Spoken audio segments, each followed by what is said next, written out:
Bismillahirrahmanirrahim. Assalamualaikum warahmatullahi wabarakatuh. Selamat siang, teman-teman semua. Waalaikumsalam. Izin Ya, mungkin menyampaikan pemikiran saya terkait pada sore ini saya akan mencoba memaparkan tentang fungsi jabatan dalam sistem manajemen kinerja ASN sebagai ya, upaya memperoleh penghasilan yang halal. Jelas sekali teman-teman, melalui apa yang kita ketahui, aparatur sipil negara merupakan sebuah jabatan prestis ya, dan kebanggaan buat mereka yang terpilih dan berhasil dalam perjalanan melalui serangkaian seleksi tes. Pada akhirnya seorang layak dan dinyatakan lulus untuk memegang jabatan tersebut. Dan tentu ketika memang seseorang itu layak dinyatakan sebagai aparatur sipil negara, dan ketika memang seseorang tersebut layak dijadikan aparatur sipil negara, dari mulai serangkaian pengadaan, seleksi, dan akhirnya dia harus menghadapi dengan istilahnya sumpah jabatan, maka jelas sekali jabatan yang dia nanti peroleh ialah yang melekat pada setiap individu ASN itu tersendiri gitu. Yang pertama bahwa mereka itu ada PNS dan kedua ada P3K kan. Dan setelah mungkin ada PNS dan P3 itu tadi dia laksanakan analisis jabatan ABK-nya, muncullah yang dinamakan dengan peta jabatan. Pada tatanan di sana akan memunculkan jabatan yang secara legal melaksanakan kegiatan sektor publik tersebut. Jadi kita pahami lebih awal dulu, sebetulnya ketika memang kita sudah diawali dari tes dan akhirnya kita dinyatakan lulus, kita juga langsung di sana melaksanakan sumpah jabatan, maka sumpah jabatan itu tadi harus didorong dengan peta Anjab dan ABK. Sehingga ketika memang jabatan itu sudah melekat terhadap diri kita, maka mau tak mau dituntut kita itu untuk meningkatkan kinerja aparat yang ada di dalam organisasi. Mungkin kalau menurut ada ahli dari yang disampaikan oleh Craig dalam PIS POL 1998-2051 bahwa organisasi pada dasarnya adalah pengendalian dalam memperluas kekuasaan melalui pendelegasian orang dalam menyatukan delegasi dengan kekuasaan yang mengesahkan. Jadi setiap orang yang bekerja di sana, di instansi itu, di organisasi itu, di SKPD itu, di kementerian itu, di lembaga itu, harus betul-betul orang yang sah yang mengerjakannya. Karena ketika orang yang sah mengerjakannya itu tadi dipandang secara regulasi dan aturan, maka output produk yang didapatkannya itu juga bisa dipertanggungjawabkan. Teman-teman sekalian, saya agak sedikit cepat soalnya waktunya sedikit. Makanya saya highlight juga, mungkin izin buat teman-teman Teh Septi ataupun Bang Juan, Bang Opni, Bang Zopar dan teman-teman lain. Saya mengutip teologi yang ada di dalam Islam ya teman-teman. Rasulullah pernah bersabda, tidak ada seorang hamba yang Allah beri kepercayaan untuk memimpin, kemudian pada saat matinya dia berada dalam melakukan penipuan terhadap rakyatnya, kecuali akan diharamkan atasnya untuk masuk surga. Intinya apa? Memimpin itu adalah kaitannya adalah jabatan. Ketika jabatan itu tadi melekat terhadap dirinya, melekat bahwa dia adalah seorang muslim yang dilantik sebagai aparatur sipil negara, yang berdasarkan ketentuan bahwa dia harus membantu negara, suksesi terhadap organisasi, terus dia hianat terhadap jabatannya, maka secara tidak langsung dia sudah melaksanakan penipuan terhadap rakyatnya itu tadi, atau terhadap mereka yang dilayaninya itu tadi. Makanya ini hadisnya sahih loh teman-teman, diambil dari Bukhari dan Muslim. Selanjutnya teman-teman juga dalam keterangan riwayat hadis lain bahwa sepupu Abu Musya berkata kepada Rasulullah, ya Rasulullah berilah kepada kami jabatan. Jabatan ini kalau kita dikenal dalam Undang-Undang nomor 5 tahun 2014 betul-betul ada 3 ya. Pertama jabatan administrator, jabatan administrasi, jabatan fungsional dan jabatan JPT. Makanya berilah kepada kami jabatan di salah satu bagian yang diberikan Allah kepadamu. Nabi SAW menjawab, demi Allah, kami tidak akan mengangkat seseorang dalam suatu jabatan karena dia menginginkan jabatan itu. Maka ketika seseorang ingin menjadi pejabat fungsional, ingin menjadi pejabat administrator, atau menjadi pejabat administrasi, seyogianya kita diingatkan dengan apa yang dikatakan oleh Rasulullah dalam hal ini, ialah merefleksi diri kita sendiri, agar supaya apa yang kita lakukan itu tadi, sudahkah kita tepat atau pantas mendapatkan jabatan itu. Jangan-jangan ketika kita menginginkan sebuah jabatan dalam instansi kita, SKPD kita, ternyata kita itu akan dari bagian sistem yang merusak terhadap organisasi itu tadi. Naudzubillah gitu kan. Nantinya mungkin akan diberi pertanggungjawaban yang tentunya akan diminta oleh Allah Subhanahu wa taala pada suatu saat kita mungkin meninggalkan alam semesta ini. Jadi intinya bukan berarti para pejabat administrator memberikan kepercayaan buat kita, tapi yakinkan bahwa apa yang kita jabat itu tadi betul-betul bisa kita memberikan refleksi cerminan bahwa kita mampu dan memberikan amanah yang terbaik buat di dalam pelayanannya. Teman-teman, menurut Ibnu Khaldun, rezeki dan nafkah adalah sama, yaitu penghasilan atau keuntungan yang berguna dan bermanfaat untuk memenuhi kebutuhan. Kita sebagai muslim ternyata dipercayai oleh negara dan kita sukses bisa seleksi dan dinyatakan lulus. Ingat bahwa kita akan mendapatkan sebuah rezeki dan nafkah.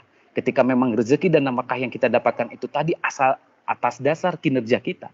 Jadi bukan istilahnya kita sebagai mereka yang mempunyai jabatan itu tadi hanya terdiam, tanpa mengerjakan sesuatu, tanpa memberikan keringat atas jabatan yang dia miliki, sementara dia mendapatkan rezeki, dikasihkan terhadap istri, dikasihkan terhadap anak, dan tentulah itu yang bisa dijadikan rezeki yang tidak kita peroleh dengan kinerja, itu bisa jadi haram, teman-teman. Jadi ketika memang tepat, ketika berbicara tentang PP 30 tahun 2019 tentang penilaian kinerja, ternyata solusi ini solusi terhadap jabatan dan bagaimana cara mendapatkan rezeki ataupun TPP atau jabatan bersifat jabatan yang melekat terhadap diri kita itu ternyata tidak dilaksanakan dengan keringat, maka tentulah itu akan menjadikan azab buat kita ketika kita tidak bekerja dengan sepenuhnya.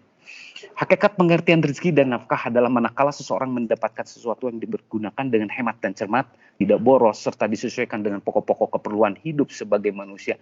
Hemat, cermat, tidak boros. Jadi ketika memang seorang ASN tadi diangkat, kemudian dia tidak hemat, tidak cermat, bahkan cenderung boros, maka tuntutannya itu akan serba kurang terus. Gaji berapapun yang kita terima, tunjangan yang kita terima, tetap akan terasa kurang. Terasa kurang, dan kekurangan itu tadi mau tak mau diakibatkan karena kita itu tidak hemat dan tidak cermat, sehingga terus datang ke tempat kerja itu cari uang terus gitu. Itu yang berbahaya, teman-teman. Kemudian karena kita adalah sebagai muslim ASN, sebagai ASN yang muslim, sebagai ASN yang beragama Islam, tentunya kita harus menanamkan niat yang baik dan akidah dalam memulai pekerjaan. Jadi tidak hanya instruksi pimpinan, tidak boleh melaksanakan A, B, sampai Z secara PP 94 tahun 2021, bukan berarti kita harus melaksanakan PP 30 2019. Yang pertama dasari dulu, menanamkan niat yang baik dan akidah dalam memulai pekerjaan. Berniat melaksanakan salah satu fardu kifayah dalam pekerjaannya. Bekerja tidak hanya kita menyukseskan organisasi dan perintah pimpinan, tapi bagaimana bekerja itu bagian dari kewajiban kita. Karena ketika kita tidak bekerja di sebuah organisasi dan SKPD, saya tadi sudah sebutkan, bisa-bisa rezeki kita jadi haram apa yang diberikan terhadap istri dan anak kita. Kemudian tidak menjadikan dunia menghalangi akhirat. Selalu ingat kepada Allah dan jangan terlalu serakah dalam mencari rezeki. Tidak hanya mencegah sesuatu yang haram, namun berhati-hati pula terhadap sesuatu yang bersifat syubhat. Jangankan haram, jangankan makruh, syubhat saja sudah kita tidak inginkan gitu. Jadi ketika kita mendapatkan rezeki selain dari gaji kita, selain dari TPP kita, selain daripada peraturan regulasi yang menghalalkan rezeki yang kita dapat, ingat kita jangan mengambil akan hal itu. Nanti kena terhadap subhat karena subhat itu berdekatan dengan haram. Hendaknya berhati-hati dalam bergaul. Ketika kita sedang bergaul di dalam SKPD atau kantor kita cari orang-orang yang betul-betul mempunyai inovasi, kesolehan, dan yang nantinya akan memberikan pengembangan buat dirinya dan organisasinya gitu kan. Kemudian selanjutnya teman-teman sekalian, permasalahan yang saya coba angkat dalam hal ini adalah kita akan merefleksi diri kita, sudahkah kita melaksanakan fungsi jabatan yang disesuaikan dengan sistem manajemen kinerja PNS? Sudahkah kita melaksanakan fungsi jabatan kita dengan sistem manajemen kinerja PNS dalam upaya tentu nih, karena kita sebagai ASN muslim, ya caranya itu untuk menghalalkan rezeki yang kita dapat. Tidak ada cara lain. Ketika kita ingin dengan sistem manajemen kinerja PNS yang dibangun tadi adalah untuk mengejar jabatan, itu bukan sesuatu yang kita harapkan. Bukan untuk mengejar rezeki, itu bukan sesuatu yang kita harapkan. Tapi bagaimana upaya itu tadi menghalalkan, teman-teman. Walaupun gaji kita tinggal sedikit, TPP kita tinggal sedikit, tapi kita berkeringat terhadap jabatan kita, itulah yang disebut dengan halal rezeki. Teman-teman, berbicara untuk mensuksesi rezeki halal itu tadi terkait mungkin kepemimpinan dalam organisasi. Pemimpin yang sukses itu ada 3, teman-teman. 1, mampu memastikan kesejahteraan anak buahnya. Yang kedua, tidak hanya mensukseskan kesejahteraan anak buahnya, si pemimpin itu tadi memastikan karir anak buahnya dan memastikan yang paling utama kehalalan rezeki yang dimiliki oleh para staf dan pelaksana anak buahnya itu tadi. Kalau pemimpin sudah tidak melaksanakan itu tadi, akan secara tidak langsung menciderai lah. Jadi tidak sukses pemimpin seperti itu.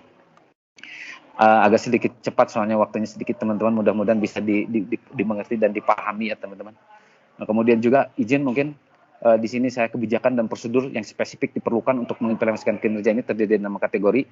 Yang pertama, menstrukturalisasi jabatan dan kinerja. Kemudian melatih, menyesuaikan diri setiap jabatan di bawah. Jadi setiap kita melaksanakan menstrukturalisasi jabatan dan kinerja kita, lakukan refleksi, apakah jabatan kita. Kemudian seleksi dan latih. Itu adalah kewajiban. Kewajiban. Kita harus BIMTEK kewajiban. Kita harus pengembangan 20 jam dalam 1 tahun. Itu kewajiban buat kita. Karena tidak boleh kita melayani masyarakat dengan kejahilan dan kebodohan. Kita harus melayani masyarakat itu dengan ilmu, dengan kesadaran dan keikhlasan. Kemudian yang ketiga, memotivasi para pejabat dan bawahan, mengelola informasi, membangun tim perubahan kemajuan. Teman-teman, jabatan tadi sudah saya sampaikan, ini sudah mungkin tahu kita itu ada di posisi mana, kuadran yang mana. Coba refleksi secara pribadi. Kita itu ada di mana loh teman-teman? Ada di jabatan administrasi, ada di jabatan fungsional. Kemudian jabatan fungsional juga sudah tahu teman-temannya, ada keahlian, ada keterampilan. Silakan refleksi. Mungkin kita suatu selesai saat kita sudah berkuliah, kita didelegitimasi untuk menjadi pejabat tinggi atau jabatan pimpinan tinggi, tetap amanah. Kemudian sistem manajemen kita, setelah kita tahu jabatan, tolonglah atuh bekerja. Kalau sudah tahu jabatan, silakan bekerja gitu kan. Nah, pembahasan mungkin teman-teman mudah-mudahan bisa dicerna terlalu cepat, tapi karena memang kondisi yang memang takut menghabiskan waktu teman-teman, sebetulnya izin juga Ibu mungkin menyita waktu sedikit. Kalau kita analisis berbagai permasalahan terutama pada permasalahan kinerja ASN yang mengambil dari pohon kinerja jabatan ASN lain. Ini mungkin pembahasan yang nanti ketika jabatan sudah ditentukan, kemudian kita juga harus melaksanakan sistem manajemen kinerja. Tolonglah bagaimana cara mendapatkan pekerjaan kita. Ini mungkin secara garis besar ya Ibu, saya juga malu sih sebetulnya pengen presentasi, tapi di waktu-waktu injury, gitu, di waktu-waktu yang memang sudah mepet mau berakhir gitu. Namun saya mencoba untuk memberikan kesimpulannya saja, mungkin bisa teman-teman kembangkan lebih enak, mungkin teman-teman bisa mampu mengembangkan lebih daripada saya. Ini mungkin dari perspektif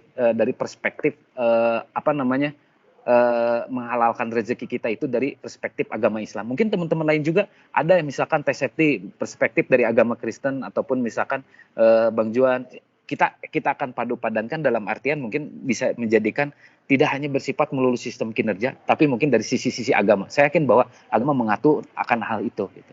Kemudian rekomendasinya bahwa perlu adanya peningkatan pemahaman pegawai ASN untuk melaksanakan kinerja. Kemudian dua, perlu adanya peningkatan pemahaman atasan untuk melaksanakan distribusi pekerjaan pada stafnya. Jadi atasan itu jangan pelengah-pelengo gitu. Jadi atasan itu maksudnya adalah bagaimana dia itu mempunyai atributif yang harus, jangan sampai ada orang yang terdiam di kantor itu. Kalau sudah ada orang yang terdiam di kantor tidak bekerja, berarti itu tidak sukses pimpinan itu. Kemudian yang ketiga, perlu adanya pemahaman pada pegawai maupun atasan dalam organisasi untuk terus berkomitmen dalam menghalalkan rezekinya gitu. Jadi kalaupun memang pada kondisi saat ini adalah komitmen itu tadi dibentuk dan dibangun di ruangan SKPD ataupun organisasi, saya kira orang tidak akan tamak, tidak akan terakus, bahkan cenderung saling sikut. Saya yakin akan itu. Karena dia akan berpikir, apakah ketika kita memang misalkan dalam hal ini mendapatkan pekerjaan ataupun mendapatkan semacam sesuatu kewajiban atau tugas dari pimpinan, kita tidak akan sikut sana sikut sini gitu. Karena kita tahu bahwa ketika menyikut itu tadi bakal, ya tentu rezeki yang kita dapatkan yang diberikan ke anak kita itu mau seperti apa, itu yang kasihan kan. Yang memang secara tidak langsung jangan sampailah terjadi terhadap kita. Mungkin kesimpulan yang terakhir Ibu, mungkin saya sebetulnya izin, saya ingin berbicara sekali lagi, ingin persegi, ingin memberikan bentuk kotak ke Ibu itu. Tapi mungkin cara menyampaikan saya kok jadi jajaran genjang ke Ibu. Mohon maaf Bu, mohon izin, mungkin kekurangan saya itu tadi perlu dikritisi, dan yakin bahwa sama teman-teman bisa disempurnakan lah akan hal itu. Dan yang sebagai closing statementnya Bu, sebagai closing statement yang saya bisa sampaikan ke Ibu, yang pertama, tolong ketika kita sudah menjabat akan hal itu adalah akan ditanyakan suatu saat jabatan kita. Kemudian yang kedua, ketika kita mengambil pekerjaan, apakah sesuai dengan pohon kinerja, sesuai metrik peran kita. Kalau tidak sesuai dengan pohon kinerja dan metrik kita itu, bahwa secara tidak langsung kita sudah mengambil pekerjaan orang lain. Ketika mengambil pekerjaan atau jabatan dari pekerjaan orang lain, berarti kita secara tidak mau, berarti sudah tidak menghalalkan rezeki kita dan menghalangi orang lain untuk halal dalam mendapatkan rezekinya. Jadi ketika memang kita bekerja itu ya betul-betul kita memikirkan tidak hanya sebatas suksesi dalam perintah pimpinan, tapi dilihat dari aspek agama pun harus betul-betul mengingatkan terhadap diri kita, jangan seenaknya bahwa bekerja itu merupakan bagian daripada ibadah. Bekerja itu adalah sebagai amanah yang nantinya akan ditanyakan oleh Allah Subhanahu Wa Taala. Mungkin izin itu Ibu Putih, mungkin dari segala kekurangan dan mungkin cara saya cepat menyampaikannya, mungkin nanti bisa disempurnakan sekali lagi. Mungkin tadi saya sudah sampaikan dari perspektif agama Islam seperti ini, mungkin ya Teh Septi, Bang Juan ataupun Bang Hopni, ini mungkin hanya sebatas hasanah kajian gitu. Mungkin hasanah kajian itu tadi bisa direfleksikan terhadap background kita masing-masing. Kita melihat bahwa jabatan atau kinerja itu mau dilihat dari segi mana gitu. Apakah dari prospek instansi, dari prospek norma agama, ataupun dari prospek itu. Yang penting mungkin mengarahnya adalah kepada kualitas kinerja. Mungkin itu yang dapat saya sampaikan. Bu Airul Kalam, Assalamualaikum warahmatullahi wabarakatuh.